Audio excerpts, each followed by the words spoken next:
Gérard Filoche, je crois qu'il boue. Et si je lui donne pas la parole, il va peut-être même exploser. Gérard. Tellement pas à la hauteur du problème. De quoi s'agit-il? La fraude fiscale dont on parle en Europe est 2 fois supérieure à la dette de tous les pays de la zone euro. 2 fois supérieure. Il faut comprendre ça pour les Français. Parce que normalement, ça devrait faire la une de tous les médias pendant des jours et des jours. La crise est résolue. Le chômage est résolu. Nous n'avons pas besoin de prendre 9 milliards à la sécurité sociale, 11 milliards aux collectivités territoriales, de baisser de 50 milliards les besoins sociaux dans le budget prochain. Il suffit de reprendre l'argent aux voleurs.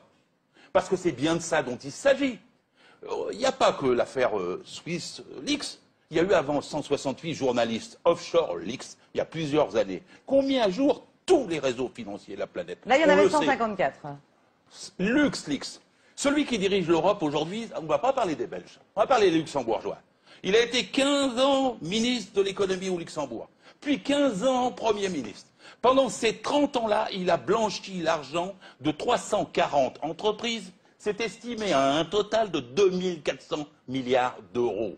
Parmi les 340 entreprises, il y a 58 multinationales françaises qui, au lieu de payer l'impôt à notre République, de permettre qu'on aide les chômeurs à avoir du boulot, de permettre qu'on ait de meilleurs hôpitaux, de permettre qu'on ait de meilleures écoles, ils trichent au Luxembourg avec la complicité de Jean-Claude Juncker, lequel dit aux Européens « ayez un budget en équilibre, les yeux dans les yeux, comme Cahuzac, ayez un budget en équilibre ».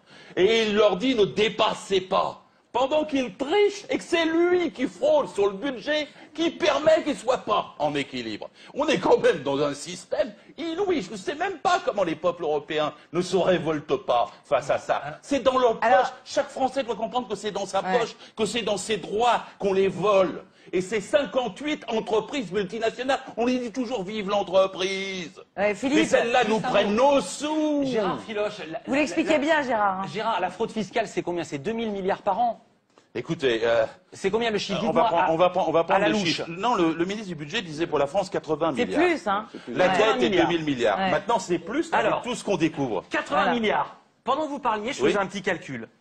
Oh la vache, vous plantez pas, Philippe. Je vais aller très vite. 100 000 fonctionnaires qui gagnent chacun 3 000 euros. Fois 12 mois, c'est 3 milliards 600 millions. Pourquoi on ne dépense pas 3 milliards 600 millions par an pour en récolter 80 si vraiment ce que vous dites est vrai? Moi, je plaide depuis toujours. Non, mais vous êtes au pouvoir, vous êtes au Parti socialiste. Je parle pas. J'ai déjà dit au moment de l'affaire Cahuzac. Je parle à un homme politique qui a des responsabilités. Mais je suis en train de vous répondre. J'ai déjà dit au moment de l'affaire Cahuzac, parce que celui-ci, il était contre la fraude fiscale sur le panneau qu'il fraudait. Hein. J'ai déjà dit qu'il fallait faire 2000 inspecteurs des impôts. C'est pas le seul chez vous en même temps. Je vous dis, négociez avec les 168 journalistes d'Offshore Leaks. Dites-leur, venez, on va vous donner l'argent qu'il faut. Parce que vous rapporterez 10 fois plus avec 2000 inspecteurs des impôts, avec tous ceux qui sont au courant. Prenez des informaticiens, prenez les moyens, même les Américains font ça. Ils ont dit aux Suisses, si vous nous dites pas ce qu'il y a dans vos banques quand c'est un citoyen américain, votre banque ne pourra plus venir sur le sol américain. Et d'ailleurs, aux États-Unis, ils l'ont fait. Eh bien, pourquoi on ne le fait pas? Voilà. Alors attendez, Éric Brunet, j'ai compris, Gérard Filoche. Si vous permettez. Je vais vous donner. Alors attendez, non, parce que c'est super intéressant.